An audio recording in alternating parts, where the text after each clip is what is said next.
আল্লাহ যখন পৃথিবী বানালেন, এই পৃথিবীটা ঘোরার পাশাপাশি কাঁপাকাঁপি শুরু করে দিল। এই পৃথিবীর কাঁপাকাঁপি বন্ধ করার জন্য রব্বুল আলামিন পৃথিবীর মধ্যে পাহাড় গেড়ে দিলেন। 7টা টেকটনিক প্লেট আল্লাহ দিলেন।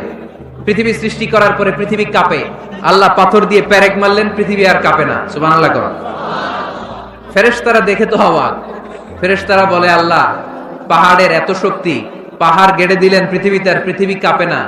হাল মিন খালকিকা আশাদ্দু মিনাল জিবাল, আল্লাহ আপনার সৃষ্টির মধ্যে পাহাড়ের চেয়ে শক্তিশালী কি কিছু আছে? আল্লাহ বললেন, নাআম, আছে। আল হাদিদ, লোহা। লোহা পাহাড়ের চেয়ে শক্তিশালী, কারণ লোহা পাহাড়ে মারলে পাহাড় ভেঙে যায়, ঠিক কিনা?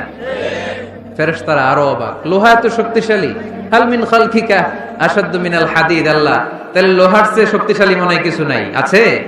আল্লাহ বললেন, নাআম, আছে। আন্নার, আগুন, কারণ আগুনের মধ্যে লোহা ফেলে দিলে লোহা গলে যায়, ঠিক কিনা? ফেরেশতারা তো আরো অবাক। ফেরেশতারা বলে, তাই নাকি?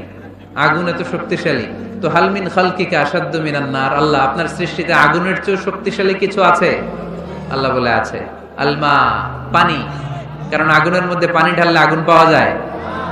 ফেরেশতারা তো এবার আরো অবাক, পানি এত শক্তিশালী, ওই পানি গট গট গট গট করে আমরা খাই। নবী আমার যেটা খেতে বলেছেন, এটা খেলে আমাদেরকে সুস্বাস্থ্য দান করবে কে? তার মানে প্রাণীবিদ্যায় আমরা কোরআন থেকে যে তথ্য পেয়েছি, এই তথ্যের সাথে বিজ্ঞানের তথ্যের মিল আছে না নাই? কোনো অমিল আছে? কিন্তু বিজ্ঞান যদি কোনো অমিল খুঁজে পাওয়া যায়, বিজ্ঞানী বাবাজিদের কি করতে হবে? কি করতে হবে? They have to wait